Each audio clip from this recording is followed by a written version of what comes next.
शाम के बज चुके हैं 7 और मैं हाजिर हूँ सामने केमिस्ट्री का एक बहुत ही शानदार सा चैप्टर लेकर के, जो पॉलिटेक्निक एग्जाम के लिए बहुत ही बेहद जरूरी है, क्योंकि इस एग्जाम से 3 से 4 नंबर के क्वेश्चन पूछे जाते हैं। तो क्वेश्चन आप तभी बना पाओगे जब इस चैप्टर पे थ्योरी को बहुत ही मजेदार तरीके से देखिएगा। तो साथियों, आज का चैप्टर है केमिस्ट्री का चैप्टर नंबर 3 और इसका नाम है रासायनिक संयोग के नियम। साथियों, रासायनिक संयोग के नियम एक बहुत ही बेहतरीन चैप्टर है। तो आइए बिना देर के चैप्टर की शुरुआत करते हैं। इस चैप्टर की शुरुआत करते हैं। चलिए, चैप्टर का जो हेडिंग है लॉ ऑफ केमिकल कॉम्बिनेशन, रासायनिक संयोग के नियम को लॉ ऑफ केमिकल कॉम्बिनेशन कहते हैं। ये चैप्टर नंबर 3 है। लॉ ऑफ केमिकल कॉम्बिनेशन क्या है? तो देखिए, एक रिएक्शन आपके सामने लिख रहे हैं, ए और बी आपस में करके ए बी बना लिया। यानी कोई दो पदार्थ थे ए और बी, आपस में अभिक्रिया किए और मिल करके ए बी बना लिया। जो पदार्थ भाग ले रहा है उसे रिएक्टेंट कहते हैं, अभिकारक कहते हैं, अभिकारक। और जो पदार्थ बनता है उसे प्रोडक्ट कहते हैं। ठीक है। तो अभिकारक से प्रतिफल में बदलने के लिए इनके बीच जो है कुछ नियम कार्य करते हैं। इसी नियम को हम लोग रासायनिक संयोग के नियम कहते हैं, यानी कि लॉ ऑफ केमिकल कॉम्बिनेशन कहते हैं। ठीक है। यानी कि रासायनिक अभिक्रिया जिस नियमों के तहत होती है, जिस नियमों के तहत संपन्न होती है, उसे रासायनिक संयोग के नियम कहते हैं। ठीक है साथियों।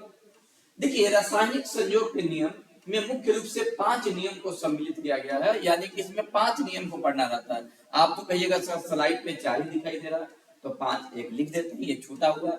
पहला नियम होता है लॉ कंजर्वेशन ऑफ मास, यानी कि द्रव्यमान संरक्षण सिद्धांत। दूसरा नियम है लॉ ऑफ कांस्टेंट प्रोपोर्शन, यानी कि स्थिर अनुपात का नियम। तीसरा है लॉ ऑफ मल्टीपल प्रोपोर्शन, यानी कि गुणित अनुपात का नियम। और चौथा है लॉ ऑफ रेसिप्रोकल प्रोपोर्शन, यानी कि व्युत्क्रम अनुपात का नियम। और साथियों, सबसे आखिरी नियम है गैलुसेक लॉ। ये बहुत ही बेहतरीन नियम है, गैलुसेक लॉ। तो साथियों, आइए वन बाय वन करके जो है इस थ्योरी को देखेंगे। थ्योरी को आज इस वीडियो में समाप्त करेंगे और नेक्स्ट वीडियो में इसका एमसीक्यू क्वेश्चन लेकर आएंगे, यानी कि इसका प्रैक्टिस कराएंगे। साथियों, अगर आप पॉलिटेक्निक के लिए एकदम प्रतिबद्ध है कि आपको पॉलिटेक्निक इस बार 2025 में निकाल ही लेना है, तो बस उसका एक सीधा सा तरीका है कि आप इस चैनल पे जुड़ जाइए और पहले थ्योरी पढ़िए। दूसरे चैनलों की तरह नहीं कि आप एमसीक्यू क्वेश्चन लगाते गए और वहां पे प्रचार आते जा रहा है कि जब आपको किसी भी प्रकार के कोर्स खरीदने की जरूरत नहीं है। मेरे चैनल पे टोटल पूरे के पूरे चैप्टर, चाहे फिजिक्स के हो, चाहे केमिस्ट्री के हो, चाहे मैथ की हो, तीनों का तीनों सब्जेक्ट का तैयारी फुल्ली कर। तो चलिए शुरू करते हैं। आज का पहला नियम, आज का पहला नियम है, पहला नियम है लॉ कंजर्वेशन ऑफ मास। साथियों, लॉ कॉम्बिनेशन का पहला नियम होता है लॉ कंजर्वेशन ऑफ मास। इसको बोलते हैं द्रव्यमान संरक्षण सिद्धांत का नियम। द्रव्यमान संरक्षण सिद्धांत का नियम। ठीक है। चलिए, तो इस नियम के बारे में जानते हैं कि द्रव्यमान संरक्षण सिद्धांत क्या होता है। तो देखिएगा, सबसे पहले जानिए कि इस नियम को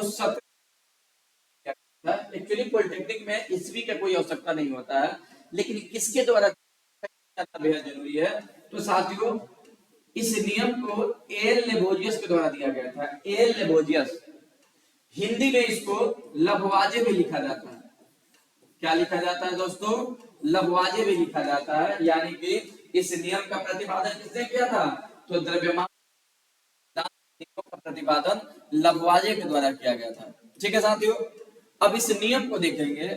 नियम कहता है कि किसी भी रासायनिक अभिक्रिया में, किसी भी रासायनिक अभिक्रिया में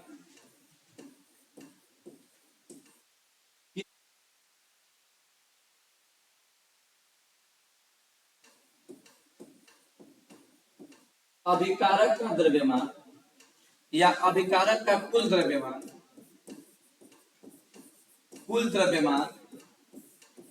प्रतिफल के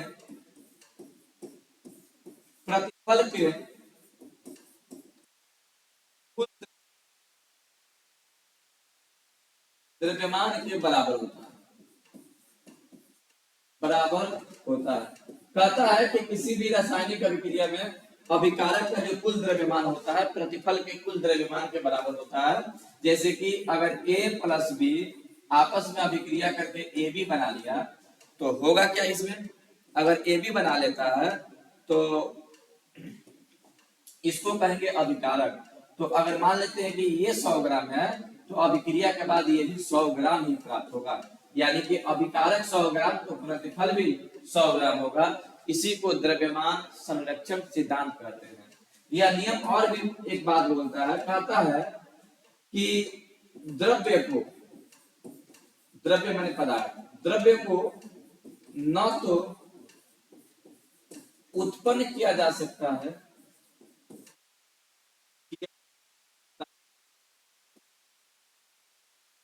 और न ही इसे नष्ट किया जा सकता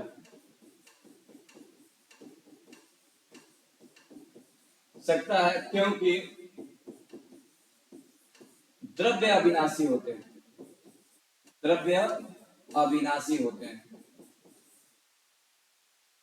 साथियों देखिए, अगर आपको लगता होगा कि ऑब्जेक्टिव क्वेश्चन लगा देने से एग्जाम निकल जाती है तो गलतफहमी में आप रहिएगा। आपको एग्जाम क्लियर करने के लिए थ्योरी पे पूरा पकड़ होना चाहिए, क्योंकि जब कल के क्लास में हम जब क्वेश्चन कराएंगे ना तो सिर्फ थ्योरी का ही सहारा लेंगे और सब क्वेश्चन ऑटोमेटिक बन जाएगा। ठीक है, तो द्रव्यमान संरक्षण सिद्धांत कहता है कि किसी भी रासायनिक अभिक्रिया में अभिकारक का द्रव्यमान प्रतिफल के द्रव्य, और एक और बात बोलता है कि द्रव्य को ना तो उत्पन्न किया जा सकता है और ना ही इसे नष्ट किया जा सकता है, क्योंकि द्रव्य अविनाशी होती है। इसलिए इसको अंशवरता का नियम भी कहा जाता है, अंशवरता का नियम, इसलिए इसे अंशवरता का नियम भी कहा जाता है साथियों। तो ये रहा द्रव्यमान संरक्षण सिद्धांत। अगला नियम, अब इसमें अगला पॉइंट देखेंगे। इस नियम में सबसे खास बात होता है इसका लिमिटेशन जानेंगे कि लिमिटेशन क्या होता है। बोले तो इस नियम में कौन कौन से बाधाएं आती है, कौन कौन से दोष उत्पन्न होता है, दोष को समझेंगे। तो याद रखिएगा साथियों, यह नियम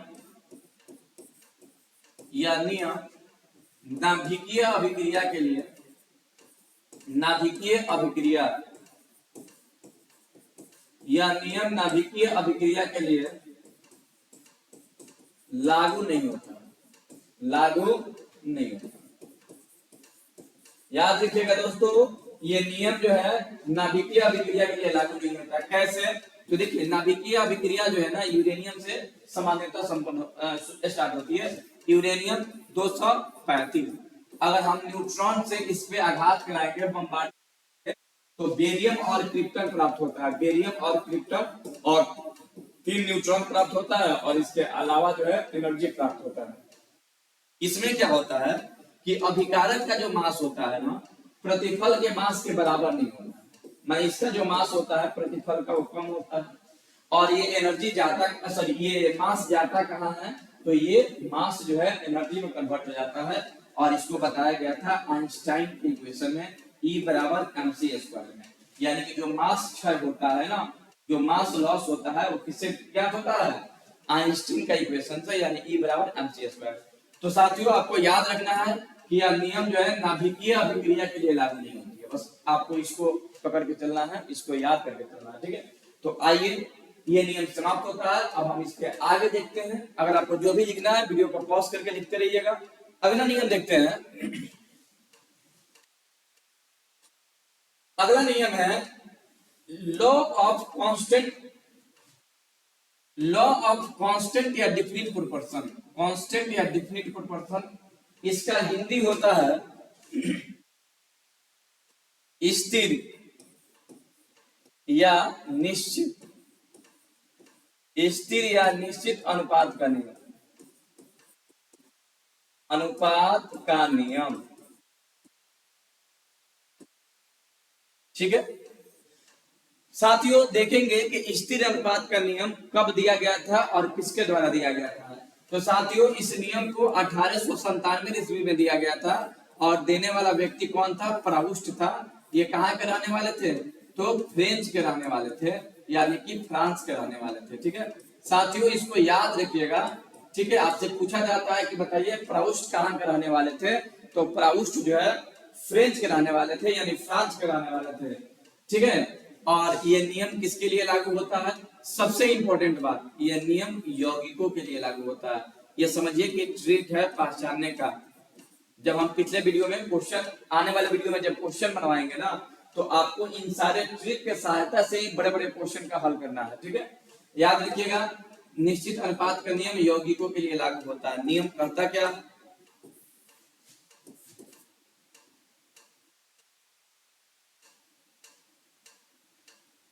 किसी भी रासायनिक यौगिक को, किसी भी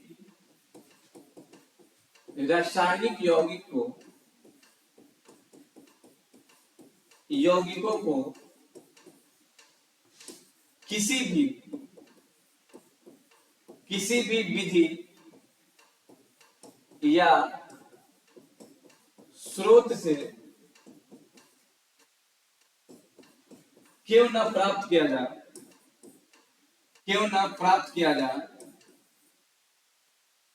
जाए, उसमें उपस्थित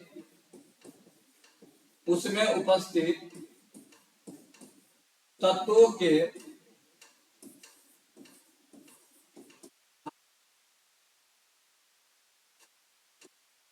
अनुपात हमेशा निश्चित होता है। निश्चित कहिए चाहे स्थिर कहिए, निश्चित होता है। बड़ा ही शानदार नियम है। नियम कहता है कि किसी भी रासायनिक यौगिक में, चाहे उसे किसी भी विधि से या किसी भी स्रोत से,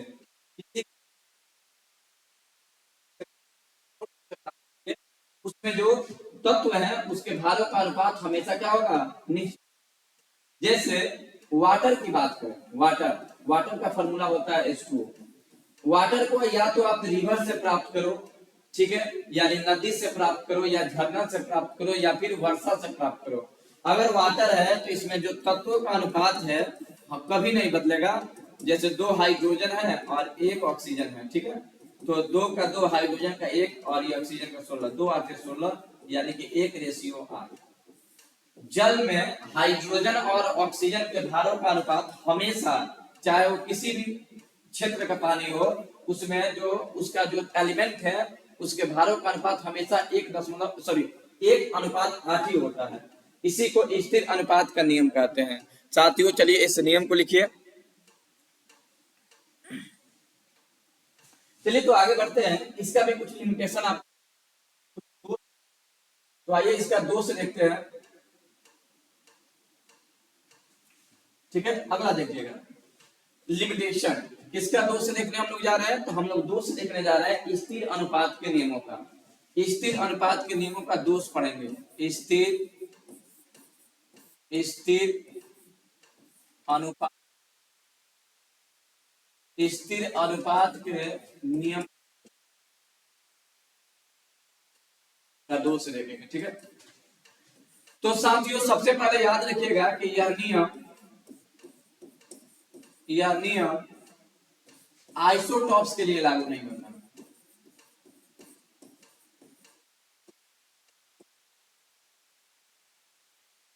लागू नहीं होता। यह नियम किसके लिए लागू नहीं होता है साथियों? ये नियम आइसोटॉप्स यानी समस्थानिकों के लिए लागू नहीं होता है। समस्थानिक आपने 10th क्लास में या 9th क्लास में भी पढ़ा होगा कि समस्थानिक क्या है। ठीक है, अगला देखिएगा, यह नियम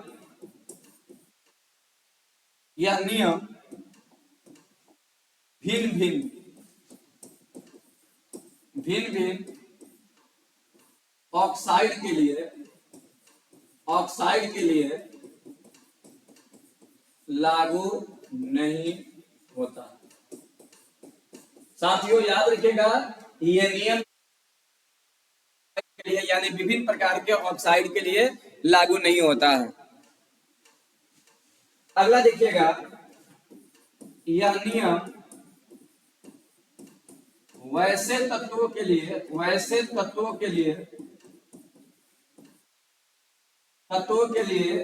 नहीं होता है,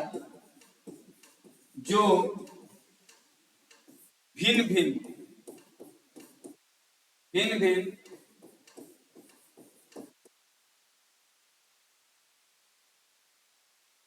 ऑक्सीकरण संख्या को प्रदर्शित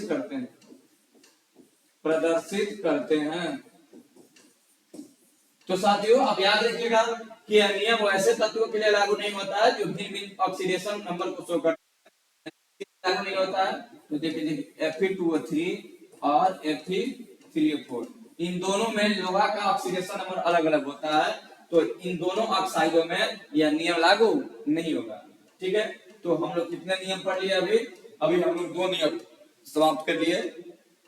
द्रव्यमान संरक्षण सिद्धांत का नियम पढ़े, उसका दोष, दूसरा स्थिर अनुपात का नियम पढ़े और उसका दोष पढ़ रहे हैं। अब हम लोग देखेंगे मल्टीपल प्रोपोर्शन। ठीक है, तो आइए अगला नियम देखते हैं। अगला नियम है law of multiple proportion. Law of multiple proportion यानी इसको बोलते हैं गुणित अनुपात का नियम। गुणित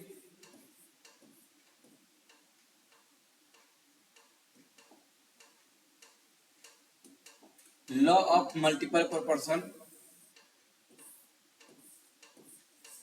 गुणित अनुपात का नियम। साथियों अब हम लोग पढ़ने जा रहे हैं गुणित अनुपात का नियम। ठीक है, तो सबसे पहले जानेंगे कि इस नियम का शुरुआत 1803 ईस्वी में हुआ था और यह नियम जो है डाल्टन के द्वारा दिया गया था। किसके द्वारा दिया गया था जी? डाल्टन के द्वारा दिया गया था। और यह नियम किसके लिए लागू होता है?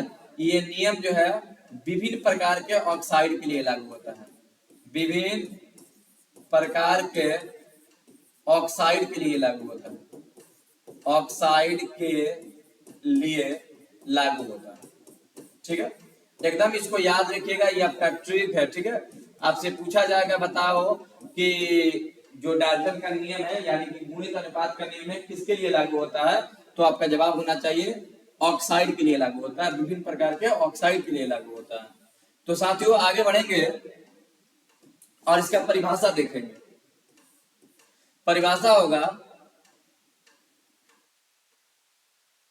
परिभाषा कहता है कि जब दो तत्व, ठीक है, परिभाषा कहता है गुणित अनुपात के नियम में लॉ ऑफ मल्टीपल प्रोपोर्शन,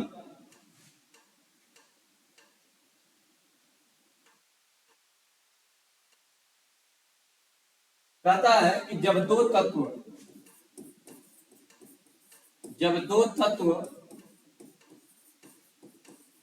आपस में संयोग करके, जब दो तत्व आपस में संयोग करके भिन्न भिन्न यौगिकों का निर्माण करते हैं। यौगिकों का मतलब ऑक्साइड, ठीक है, भिन्न भिन्न ऑक्साइड का निर्माण करते हैं, निर्माण करते हैं, तो उसमें एक तत्व का निश्चित द्रव्यमान,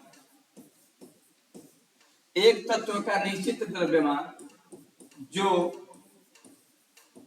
दूसरे तत्व के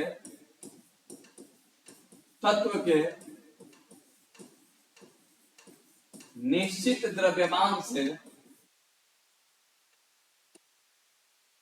संयोग करता है, तो उसका अनुपात अनुपात आपस में सरल होता है, आपस में सरल होता है। साथियों गौर से देखना है इस नियम को, बड़ा ही शानदार नियम है। कहता है कि जब दो तत्व आपस में संयोग करके यानी ऑक्साइड का निर्माण करते हैं तो उसमें एक तत्व का निश्चित द्रव्यमान जो दूसरे तत्व के भिन्न भिन्न द्रव्य एक तत्व के निश्चित द्रव्यमान जो दूसरे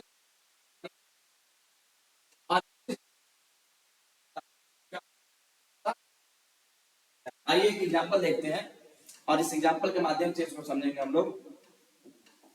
एग्जांपल समझिएगा, जैसे कि कार्बन और ऑक्सीजन से निर्मित यौगिक, कार्बन एवं ऑक्सीजन से निर्मित यौगिक, तो इससे यौगिक क्या बनेगा? तो इससे यौगिक बनेगा CO और CO2 बनेगा। तो इसमें फिक्स क्या है? तो इसमें निश्चित है कार्बन और अनफिक्स क्या है? अनफिक्स है ऑक्सीजन। तो रेशियो निकालेंगे ऑक्सीजन का रेशियो, तो CO में है एगो और इसमें है दूगो, तो एगो ऑक्सीजन से ऑक्सीजन खत्म, यानी इधर बचा एक और इधर बचा दो, यानी इसका रेशियो आएगा 1:2 और ये सरल होगा, ठीक है। तो इसको आप नोट कीजिए और उसके बाद एक बहुत ही शानदार जो है आपके सामने एक एग्जांपल प्रस्तुत करेंगे, ठीक है। तो जब भी ऐसा ऑक्साइड देगा, जब दो तत्व विभिन्न प्रकार के ऑक्साइड का निर्माण करेंगे तो उसमें जो निश्चित द्रव्यमान वाला तत्व होगा जो अनिश्चित वाला से संयोग करेगा तो सरल होगा, ठीक है। बच्चों एकदम एनर्जी बढ़ाना है और एनर्जी के साथ वीडियो को देखना है और इसको याद भी करना है, ठीक है। एक और देखिएगा, नाइट्रोजन एवं ऑक्सीजन से निर्मित यौगिक कहिए या फिर ऑक्साइड कहिए, ये बहुत ही इंपॉर्टेंट एग्जांपल है जी, बहुत ही इंपॉर्टेंट, ठीक है। देखिएगा, नाइट्रोजन और ऑक्सीजन आपस में जब अभिक्रिया करता है तो 5 प्रकार के ऑक्साइड बनाता है। कौन कौन बनाता है?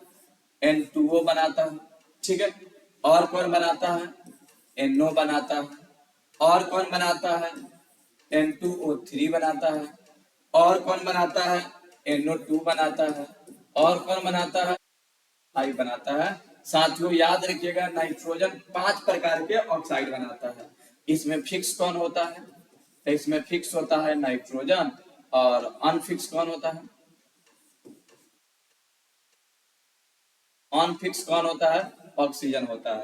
तो अगर रेशियो निकाला जाए, रेशियो ऑफ ऑक्सीजन, तो इसका ऑक्सीजन का रेशियो हम पहले से निकाले हुए हैं, आप बस इसको याद रखिएगा, 1:2:3:4:5। जब इसको क्रमबद्ध तरीके से लिखेंगे तो ऐसा ही आएगा, ठीक है। तो इसको याद रखिएगा, नाइट्रोजन ऑक्सीजन से जब अभिक्रिया करता है 5 प्रकार के ऑक्साइड बनाता है साथियों, ठीक है। तो इसको आपको याद रखना है। एक और बात आपको याद रखना है, N2O, इसमें एक यौगिक आया था N2O, इसको नाइट्रस ऑक्साइड बोलते हैं, नाइट्रस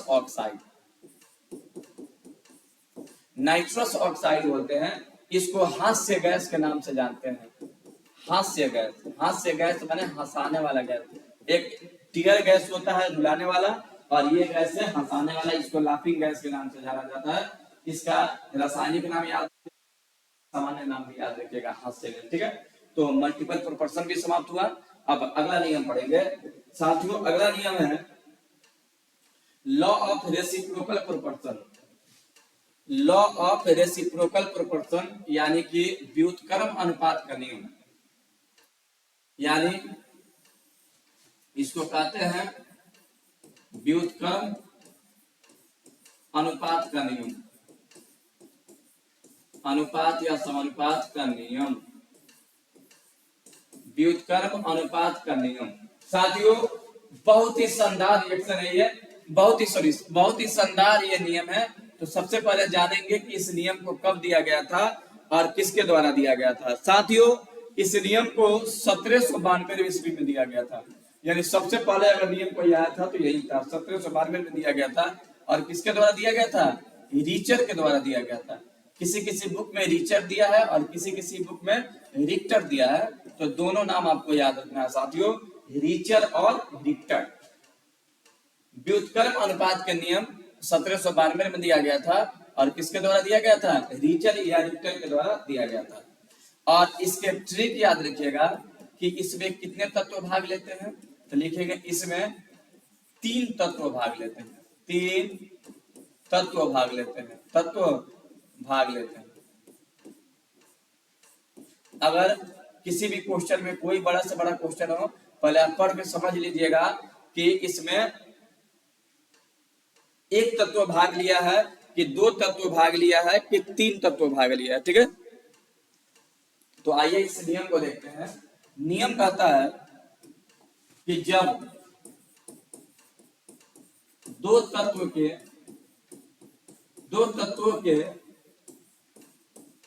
भिन्न भिन्न मात्राएं किसी तीसरे तत्व के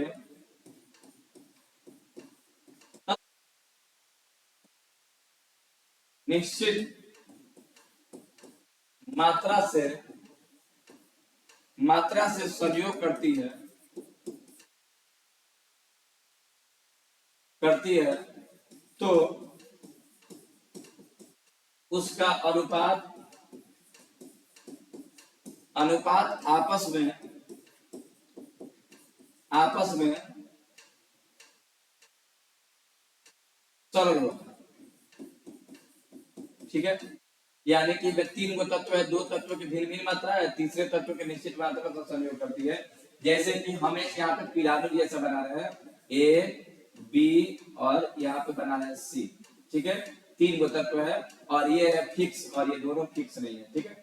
तो ये अभिक्रिया करके ए बी बनाएगा, ये अभिक्रिया करके ए सी बनाएगा।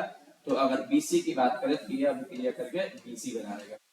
यानी कि इसमें 3 तत्व आपको दिखाई दिए हैं और इस नियम का प्रतिपादन 1792 में रीचर के द्वारा किया गया था। एक खूबसूरत एग्जांपल देख रहे हैं, उसके बाद से ये नियम समाप्त हो जाएगा। तो आइए एक और नियम को देखते हैं, ठीक है। इसको आप नोट डाउन कीजिए। देखिए, जैसे मान लेते हैं कि कार्बन हाइड्रोजन से संयोग करता है और बना लेता है, हाइड्रोजन और ऑक्सीजन से संयोग करता है। तो देखिए, कार्बन से संयोग करेगा तो CH4 बनाएगा, ऑक्सीजन से संयोग करेगा तो CO2, H2O से संयोग करेगा तो सॉरी कार्बन हाइड्रोजन और ऑक्सीजन से संयोग करेगा तो H2O बनाएगा। तो आखिर इस नियम लागू कैसे होता है? देखिए, कार्बन जब हाइड्रोजन से संयोग करता है CH4, तो कार्बन होता है 1 और हाइड्रोजन होता है 4, यानी कि कार्बन का 12 और हाइड्रोजन का 1 4 एकम 4 होता है, ठीक है। अगर हम CO2 की बात करें, CO2 तो 1 C है और 2 O है, तो कार्बन का 12 और ऑक्सीजन का 16 दूना 32, ठीक है। तो देखिए, अब आपसे पूछा जाएगा कि बताइए H2O क्या बनाएगा, तो H2O में तो कार्बन है नहीं, तो 12 खत्म हो जाएगा, यानी क्या होगा 4:32, 4 है 32, 4 एकम 4, यानी कि 1:8। आप जानते भी है साथियों कि जल में हाइड्रोजन और ऑक्सीजन का जो अनुपात होता है भारों का, वो 1:8 होता है। तो ये शानदार एग्जाम्पल आपके सामने है, एग्जाम्पल को अच्छे से देखिए, ठीक है। अगला थ्योरी को देखते हैं। आज का आखिरी थ्योरी है गैलुसेक लॉ। गैलुसेक लॉ यानी गैलुसेक का नियम। गैलुसेक का नियम। गैलुसेक का नियम 1808 ईस्वी में दिया गया था और देने वाला व्यक्ति कौन था? गैलुसेक था। और यह नियम किसके लिए लागू होता है? तो गैसों के आयतनों के लिए, गैसों के आयतन के लिए, ठीक है। कहता क्या है नियम, ये समझिएगा। नियम क्या कहता है समझिएगा। कहता है कि सामान्य ताप दाब पर दो गैसें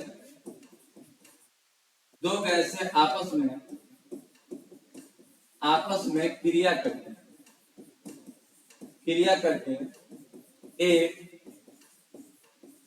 एक अन्य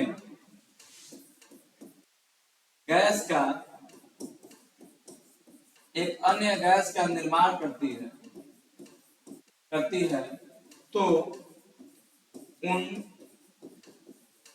सभी गैसों के निर्माण करती है, तो उन सभी गैसों के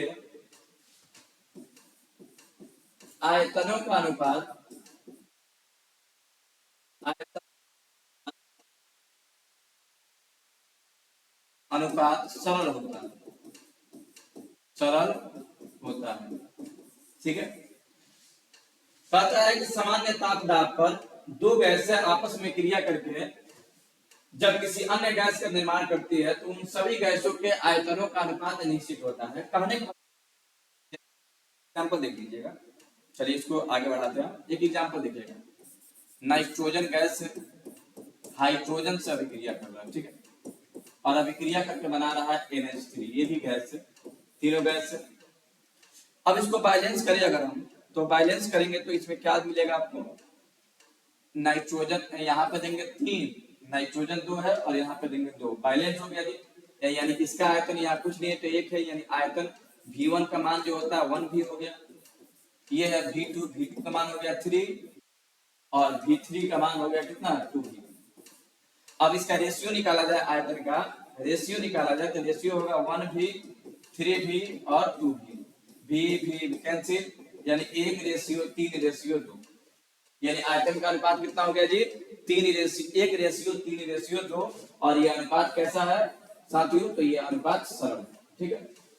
इस नियम से रिलेटेड दो अन्य बात भी जान लेना, तो आइए देखते हैं दो अन्य बात को, इसको एकदम याद रखिएगा साथियों। सामान्य ताप दाब का मतलब होता है एनटीपी, ठीक है, एनटीपी नॉर्मल टेम्परेचर प्रेशर या एसटीपी, ठीक है, एसटीपी या आरटीपी पर एक मोल गैस का आयतन, एकदम इंपॉर्टेंट है जी, एक मोल गैस का आयतन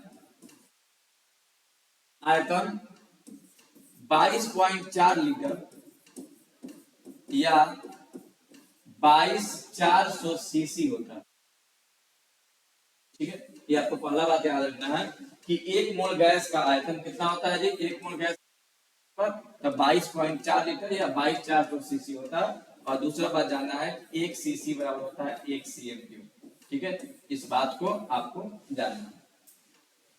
एक और फॉर्मूला यहाँ पे आता है कि m बराबर 2 गुणे, जब ये पढ़ा जाता है गैस वाला तो ये फॉर्मूला भी लागू होता है, यानी अणु भार बराबर होता है 2 गुणे वाष्प घनत्व, ठीक है। इस फॉर्मूला का यूज हम आगे ही बताएंगे, ठीक है। तो थ्योरी के साथ ही ये वीडियो पूरा समाप्त होता है, यानी आपने इस वीडियो में पढ़ा, ये वीडियो रिलेटेड था रासायनिक संयोग के नियमों से, और इसमें आपको 5 नियम पढ़ाया गया। द्रव्यमान संरक्षण, दूसरा स्थिर अनुपात का नियम, तीसरा गुणित अनुपात का नियम, चौथा व्युत्क्रम अनुपात का नियम, और पांचवा गैलुसेक का नियम। तो इसी वीडियो के साथ जो है आपका पूरे जितने भी आपको करना क्या है कि इस थ्योरी को देखते रहना है, और थ्योरी को देख करके कॉपी में लिखना है, और आने वाले क्लास में इसका एमसीक्यू कराया जाएगा, ठीक है। तो थ्योरी जब क्लियर नहीं होगा तब तक जो होता है एमसीक्यू क्वेश्चन नहीं बन पाएगा। तो थ्योरी को अच्छे से याद कीजिए। इस वीडियो में इतना ही, मिलते हैं कल, तब तक के लिए गुड नाइट।